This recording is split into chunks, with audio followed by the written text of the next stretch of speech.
नमस्कार, श्री स्वामी समर्थ. प्रियांका किचनमध्ये तुमचं स्वागत आहे. कसे आहात? मजेत ना? आज आपण झणझणीत अशी टोमॅटोची भाजी पाहणार आहोत. त्यासाठी लागणारे साहित्य: मी 5-7 टोमॅटो बारीक चिरून स्वच्छ धुवून घेतले, मोहरी घेतली, जिरं घेतले, कोथिंबीर, मिरची, कढीपत्ता, एक मोठा कांदा घेतलाय, घरचं लाल तिखट घेतले, मीठ घेतले, हळद घेतली आणि फोडणीसाठी तेल.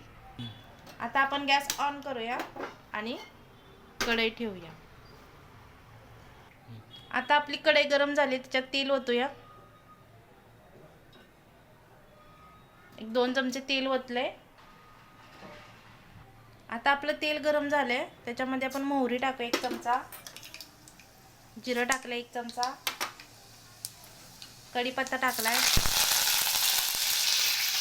मिरची 2-3, मिक्स करून घेऊया. आपल्याला झणझणीत भाजी बनवायची आहे ना टमाटरची, तर मिरचीचा पण वापर करू शकतो. आता ह्याच्यात टाकायचं कांदा,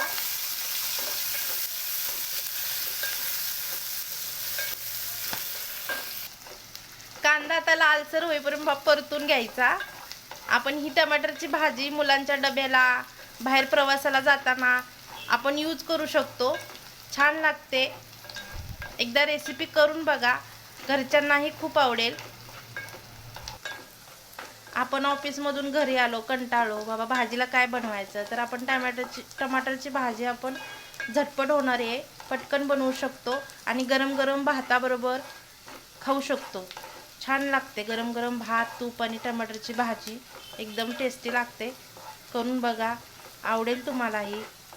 आणि माझ्या चॅनलला सबस्क्राईब, लाईक, शेअर करा जास्तीत जास्त लोकांपर्यंत. आता आपण ह्याच्यात हळद, तिखट आणि मीठ घेतले ते टाकूया. चांगलं परतून घेऊया.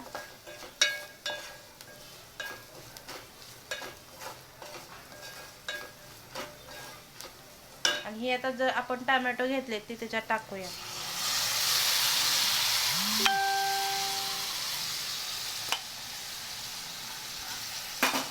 आणि मिक्स करून घेऊया. 2 मिनिटासाठी झाकण ठेवून मंद गॅसवर आपण शिजवून घेऊया. 2 मिनिटासाठी. आता 2 मिनिटं झालेले आहेत. आपली भाजी परत एकदा मिक्स करून घ्यायची आणि त्याच्यावरती थोडंसं 1 चमचाभर कच्चं तेल ओतायचं, कारण भाजीला कलर पण छान येतो आणि तेल पण सुटतं, त्यामुळे भाजी एकदम सॉफ्ट होते. आता परत 2 ते 3 मिनिटासाठी परत झाकण ठेवून जरा गॅस फास्ट करून शिजवून घ्यायचे. परत एकदा आपले 3 मिनिटं झालेली आहेत. आता भाजीवरचं झाकण काढूया. बघा, भाजीला कलर यायला चालू झाले आणि पाणी पण सुटले. त्याला पाणी वतायचं नाही भाजीमध्ये, ज्याला टोमॅटोला अंगचंच पाणी तयार होऊन सुटतं. आता पूर्ण हे पाणी आटलं की भाजी एकदम सुकी होते आणि शिजली जाते चांगली. परत आपल्याला 5 मिनिटासाठी फायनली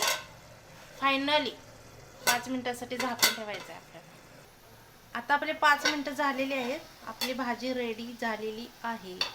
बघा, कलर छान सुटला. अशी जास्त पातळी नाही आहे आणि जास्त घट्ट नाही. तेल पण छान सुटलंय आणि भाजी एकदम मस्त झाली आहे. आपण आता ती प्लेटमध्ये काढून घेऊया. थांबा, मला काय बोलायचं. झणझणीत अशी टोमॅटोची सुक्की भाजी तयार झाली आहे. त्याच्याबरोबर गरमागरम ज्वारीची भाकरी, तोंडी लावायला बीट आणि कांदा. तर मित्रांनो, माझा व्हिडिओ तुम्हाला आवडला असेल तर माझ्या चॅनलला सबस्क्राईब, लाईक आणि शेअर करा आणि बेल आयकॉनचं बटन प्रेस करायला विसरू नका. थँक्यू.